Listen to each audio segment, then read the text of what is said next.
आज के इस नए सेशन में आप सभी का बिना एकेडमी ऑफिशियल यूट्यूब चैनल पर बहुत बहुत स्वागत है। केंद्र सरकार की तरफ से 8th पे कमीशन की घोषणा हो चुकी है और 1 जनवरी 2026 से इम्प्लीमेंट भी हो जाएगा। तो अब इसमें 8th पे कमीशन में जो है सैलरी इंक्रीमेंट किस तरह से होता है, क्या उसमें दो चीजें हमेशा आपको देखने को मिलेगी। एक की सैलरी प्रतिशत सरकार ने इतनी बढ़ा दी, वेतन आयोग ने जो भी बनाया उन्होंने सरकार को सिफारिश करती है, लेकिन सरकार उसके लिए मानने के लिए बाध्यकारी नहीं होती है, क्योंकि सिफारिश करेगी, अगर उसको अच्छा लगेगा तो मानेगी, नहीं अगर अच्छा लगेगा तो नहीं मानेगी। सरकार अपने हिसाब से भी अपना वेतन की चर्चा कर सकती है, उसको घोषणा कर सकती है। तो उसमें सबसे बड़ी कि वेतन सैलरी कितना प्रतिशत बढ़ा, या फिटमेंट फैक्टर पे डिपेंड करता है, या दोनों एक दूसरे पे डिपेंड करता है। फिटमेंट फैक्टर आपके परसेंटेज पे डिपेंड करेगा कि परसेंटेज फिटमेंट फैक्टर पे डिपेंड करेगा।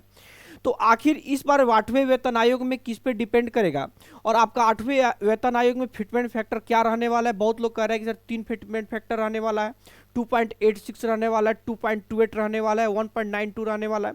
तो आखिर फिटमेंट फैक्टर कितना रहने वाला है, इन सभी चीज़ों की आज हम चर्चा करेंगे।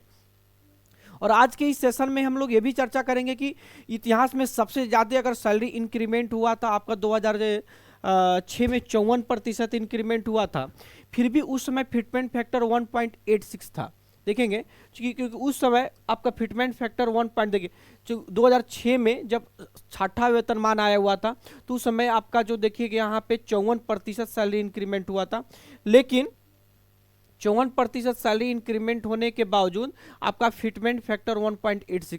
तो ये फिटमेंट फैक्टर क्या होता है, ये फिटमेंट फैक्टर कितना होने वाला है, आखिर इसकी कैलकुलेशन कैसे होती है, इस सभी चीज़ों की चर्चा हम आज इसके इस वीडियो में करने वाले हैं। इसके कंप्लीट ऑथेंटिक डाटा हम आपको देने वाले हैं। बस वीडियो को बीच में स्किप नहीं कीजिएगा, वीडियो को अंत तक बने रहिएगा। आपको अगर बीच में आप स्किप कर दीजिएगा तो कहीं ना कहीं आपको वो एनालिसिस नहीं मिल पाएगी, वो डाटा आपके पास तक नहीं पहुँच पाएगी। और पूरे वीडियो को अंत तक देखने के बाद ही हमारा एनालिसिस करके वीडियो को कमेंट कीजिएगा। देखिए अब यहाँ पे इस चीज़ को देख रहे हैं कि छठा सीपीसी में, जो छठा से 6 सीपीसी में आया था, 54% आपकी सैलरी इंक्रीमेंट हुआ था, फिर भी आपका जो है आपका क्या फिटमेंट फैक्टर 1.86 था। लेकिन 2016 ईस्वी में जब 7वां वेतनमान लागू केंद्र सरकार ने एनडीए गवर्नमेंट ने किया था, तो उस समय सैलरी प्रतिशत इतिहास का सबसे कम रहा, 14.29%। फिर भी फिटमेंट फैक्टर 2.5 से बन रहा। अब आपका 8वां सीपीसी में कहा जा रहा है कि 34.1% सैलरी इंक्रीमेंट होने वाला है और फिटमेंट फैक्टर 2.28 रहने वाला है। तो आखिर यहाँ पे सैलरी प्रतिशत ज़्यादा है लेकिन फिर भी फिटमेंट फैक्टर कम है, और यहाँ पे फिर सैलरी प्रतिशत कम है लेकिन फिर भी फिटमेंट फैक्टर ज़्यादा है। ऐसा क्यों है, ज़रा इस चीज़ को समझने की कोशिश करेंगे। तो देखिए आपको मैं ये बता देता हूँ कि होता क्या है कि देखिए भारत सरकार जो सबसे पहले केंद्रीय कर्मचारियों का जो है अपना वेतनमान लागू करके उनको देती है। हर 10 साल के बाद वेतनमान आता है। तो पूरे भारत में लगभग 1 करोड़ से ज़्यादा केंद्रीय कर्मचारी हैं, और सभी केंद्रीय कर्मचारियों का अपना एक यूनियन है, जो कि सबसे ज़्यादा रेलवे का है, अपने सेना के सब यूनियन है। तो यूनियन जो रजिस्टर्ड यूनियन है, और यूनियन की बात को केंद्र सरकार को सुनना पड़ता है, क्योंकि अगर सोचिए कि रेलवे एम्प्लॉई अगर एक साथ पूरा चक्का जाम कर दे, आंदोलन पर उतर जाए, तो पूरी रेलवे बैठ सकती है आपकी एक बार में। इसलिए कभी भी उन कर्मचारियों के आगे सरकार झुकती है तो जितने भी यूनियन है, कर्मचारियों की संघ है, उनके साथ जो उनके अध्यक्ष हैं, उनके जो सेक्रेटरी हैं, उनके साथ हमेशा सरकार के वित्त मंत्रालय का या सरकार के जो भी कैबिनेट है उसके साथ हमेशा उन लोगों की बैठक होती रहती है, और इन लोगों से सुझाव मांगा जाता है कि कितना रहना चाहिए। तो चूंकि अब जो भी संघ होता है, उन संघ के पास भी अपने बड़े बड़े जो सलाहकार होते हैं, बड़े बड़े एडवोकेट्स होते हैं। तो अब की बार का क्या हुआ है कि जो भी आपका वेतन केंद्रीय इस कर्मचारी संघ बना है, वो केंद्रीय कर्मचारी जो करोड़ों कर्मचारियों का संघ है, उन लोगों ने कंप्लीट सरकार से एक डाटा है, देखिए उन्हीं का डाटा है, द ओरिजिन ऑफ पे मैट्रिक्स टेबल है। ये किनके द्वारा दिया गया है, तो जो भी वो लोग यूनियन है, उन्हीं यूनियन का ये कंप्लीट सारा डाटा है। और उन लोगों ने ये बताया है, देखिए इस चीज़ों का, उन लोगों ने टोटल गवर्नमेंट के पास ये डाटा दिया हुआ है कि देखिए यहाँ पे कंप्लीट सारा डाटा दिया कि चावल जैसे है, आटा है, दाल है, raw vegetables, green vegetables, other fruits, milk, sugar, edible oil, fish, meat, egg, detergent, clothing. देखिए फिर यहाँ दिया है कि fuel, electricity, water charge, marriage, recreation, festival, ETC provide by for skill adding 25%। इस सभी चीज़ों को मिला के उन्होंने बताया है कि पर एम्प्लॉय आपका मिनिमम 41,000 खर्च है। खर्च उन्होंने बताया है उन लोगों ने, क्योंकि गणना जो है इसी तरीके से आपका कैलकुलेशन इसी तरीके से होता है कि किसी भी व्यक्ति को अगर इनकम देने का मतलब है कि सैलरी देने के, उसको अपने खर्चे चलाना, तो उसका मिनिमम जो खर्च है एक एम्प्लॉय के, आपको उसके 2 डिपेंडेंट हो तो उसको टोटल खर्च 41,000 है। जबकि अभी के महंगाई के हिसाब से देखा जाए तो अभी जो है आपका मिनिमम सैलरी कितनी है, 18,000 मिनिमम जो सैलरी है अभी 18,000 है।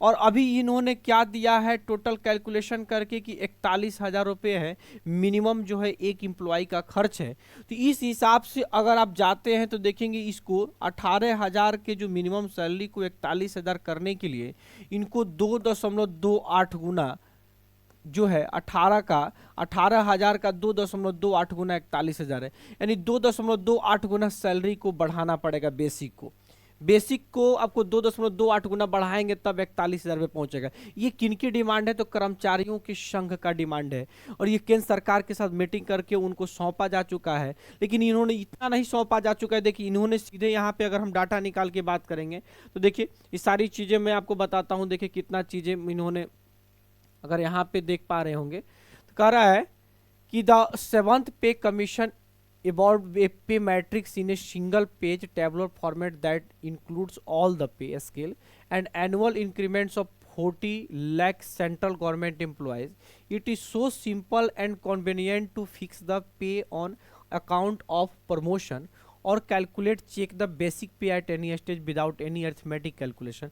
और इन सब चीज़ों को देखिए आपको मैं आगे आपको समझाते हैं। देखिए यहाँ पे भी लिखा हुआ है, देखिए already we have assumed that the fitment factor might be 2.28 in 8th pay commission. कह रहा है कि इन लोगों को एज्यूम्ड किया गया है कि आपको केंद्र सरकार के द्वारा कितना हो सकता है, 2.28 जो है फिटमेंट आपके 8th पे कमीशन हो सकता है। आगे अगर इस चीज़ की बात करेंगे तो देखिए और भी यहाँ पे डाटा निकल के आता है 7th पे कमीशन की चर्चा की। देखिए अगर सभी चीज़ों को पढ़ के समझाएंगे तो आपको बहुत लंबा वीडियो हो जाने वाला है, तो कंप्लीट सारी चीज़ें अगर मैं यहाँ पे समझाता हूँ। देखिए कह रहा है कि how pay matrix replace 6 CPC pay structure. कह रहा है कि at the time of constitution of the 6 CPC there were about 35 standards pay scales in existence. Many of these pre revised scales were merged by the 6 CPC।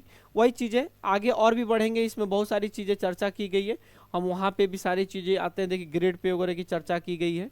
देखिए और भी अगर मैं यहाँ पे आता हूँ, देखिए द बेसिस ऑफ पे मैट्रिक्स, थोड़ा और भी मैं वो जो चीज़ें दिखाने वाला हूँ वो चीज़ों की मैं आपको यहाँ पे देखिए एक बार वो चीज़ों मैं के लेकर के आता हूँ। वहाँ पे थोड़ा सा धैर्य रखेंगे, वो भी चीज़ें आएगी आपको कंप्लीट। देखिए हाँ यहाँ पे देखिए कि the above calculation indicate that the 8th CPC minimum pay is set at Rs 41,000 and the fitment factor is at 2.28।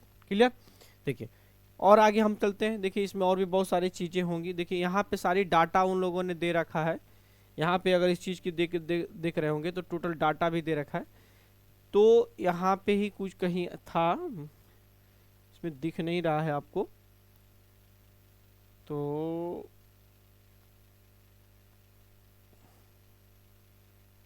आपको यहाँ दिख नहीं रहा, लेकिन वहाँ पे ये क्या था कि कंप्लीट सारी चीज़ें था। वहाँ पे कहीं एक जगह और भी चर्चा जो किया गया था इसमें कि लगभग सरकार की जो केंद्रीय यूनियन जो है, आपकी यूनियन का जो डिमांड हो सकता है कि वो लेटर मैंने यहाँ पे नहीं डाल पाया है, तो वहाँ पे मैंने उस लेटर का ही मोटा मोटी था कि उन्होंने डिमांड किया हुआ है कि अगर एकदम सहूलियत चाहिए तो एकदम फिटमेंट फैक्टर 3 होना चाहिए, नहीं तो 2.86 जो है 2.86 ने यूनियन ने डिमांड किया हुआ है भारत सरकार से, सेंट्रल गवर्नमेंट। लेकिन केंद्रीय यूनियन को टोटल उनको उनकी क्या है कि अनुमान क्या है कि एज्यूम किया है उन्होंने कि 2.28 जो है फिटमेंट फैक्टर होना चाहिए। क्यों होना चाहिए, देखिए अगर चूंकि 18,000 मिनिमम सैलरी है, 18,000 मिनिमम सैलरी को अगर 41,000 मिनिमम करना है तो 2.28 आपको फिटमेंट फैक्टर बैठाना पड़ेगा, यानी सैलरी को आपके बेसिक जो अभी बेसिक किसी का चल रहा है उसका 2.28 गुना करना पड़ेगा। तो अगर 2.28 गुना करने के लिए सैलरी को कितना प्रतिशत बढ़ाना पड़ेगा, तो 34.1% बढ़ाना पड़ेगा। क्यों बढ़ाना पड़ेगा, तो जरा समझने की कोशिश करना है। यहाँ पे ये चीज़ समझना पड़ेगा कि फिटमेंट फैक्टर का फॉर्मूला क्या होता है। तो अगर हम फिटमेंट फैक्टर की फॉर्मूला की बात करते हैं, देखेंगे अगर मैं फिटमेंट फैक्टर की अगर मैं फार्मूला की बात करता हूं तो देखिए फॉर्मूला इसका क्या है, देखिए फॉर्मूला इसका क्या है कि बेसिक प्लस डीए, देखेंगे बेसिक और डीए इन दोनों को क्या कर देते हैं, जोड़ देते हैं। और इन जो भी होता है बेसिक और आपका डीए जितना भी होता है उनको हम लोग क्या मानते हैं, 1 मानते हैं। प्लस ये जितना भी होता है इनका डीए प्रतिशत। तो मान लीजिए कि डीए प्रतिशत क्या है, अगर मान लीजिए कि अभी 53% है, जब 1 जनवरी 2026 को लागू होगा तो यही डीए टोटल कितना रहेगा, 60% रहेगा। तो मान लीजिए कि ये टोटल आपका हो जाएगा 60%, तो 60/100। अब इन दोनों को जोड़ा जाएगा तो अगर देखो, अगर इसको काटेंगे तो 0 आपका 60 आ जाएगा, तो ये हो जाएगा 1.60 प्लस 1.60 का, जरा समझने की कोशिश करेंगे कि इसके बाद जो है कितना प्रतिशत आपका सैलरी जो है आपका इंक्रीमेंट हुआ। तो 1.60 का अगर 34.1% अगर करते हैं, 1% करते हैं, तो ये जो लगभग आपका जो आने वाला है, अगर हम इसको देख लें तो ये लगभग आपका कितना आ जाएगा, देखिए तो 2.28 होने वाला है। तो इसमें से अगर मैं कैलकुलेट बहुत ज़्यादा करूँगा तो आपको समय लगेगा, तो ये हो जाएगा आपका 0 अगर ये जाएगा 12 में से तो 0.68 हो जाएगा। अगर 0.68 अगर इसको मल्टीप्लाई करेंगे तो 2.68 आंसर हो जाए।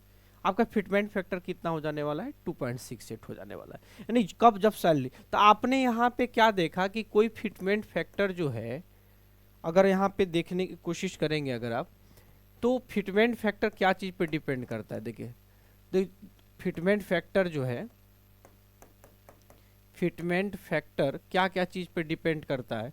तो पहला जो है आपका वो है सैलरी प्रतिशत, सैलरी कितना प्रतिशत इंक्रीज किया। दूसरा आपका डीए प्रतिशत। अगर इन दोनों चीज़ पे अगर डीए जितना ज़्यादा होगा, डीए जितना ज़्यादा होगा उतना ज़्यादा फिटमेंट फैक्टर बैठेगा। इसलिए यहाँ पे ज़रा इस चीज़ को समझने की कोशिश करेंगे, क्योंकि ये जो 54% सैलरी इंक्रीमेंट हुआ, लेकिन आपका फिटमेंट फैक्टर 1.86 रहा। क्योंकि अगर ये देखिए यहाँ पे सैलरी प्रतिशत अगर बढ़ा है, अगर ये सैलरी प्रतिशत बढ़ा है और लेकिन अगर फिटमेंट फैक्टर फिर भी कम है, तो इसका मतलब डीए उस समय क्या होगा, बहुत कम होगा, डीए बहुत कम होगा।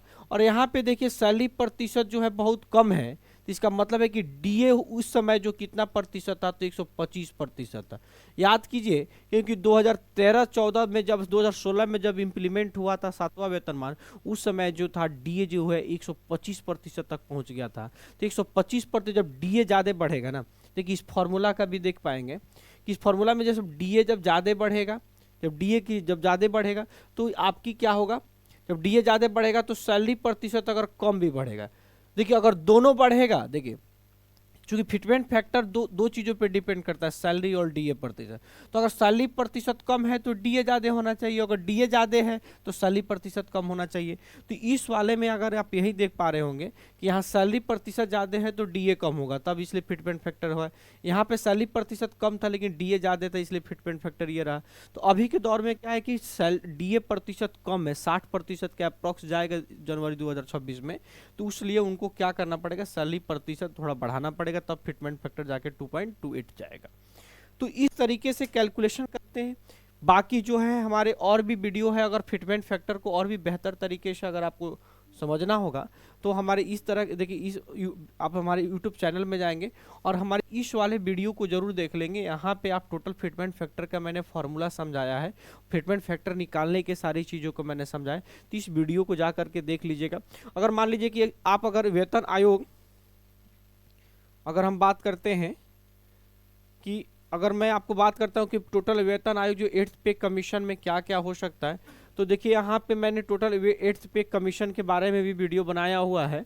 वेतन आयोग क्या है, मोदी जी के फोटो वाला जो है, इस वीडियो को जाकर देखेंगे तो मैं टोटल वेतन आयोग, पहला वेतन आयोग में क्या आया था, दूसरा वेतन आयोग में क्या क्या प्रावधान थे, सभी प्रावधानों को अध्यक्ष कौन थे, टोटल इतिहास, टोटल हिस्ट्री, आप उससे किसी भी कंपटीशन के एग्जाम्स भी क्वालिफाई कर सकते हैं, उससे सवाल पूछे तो टोटल मैंने यहाँ पे वीडियो बना रखा है।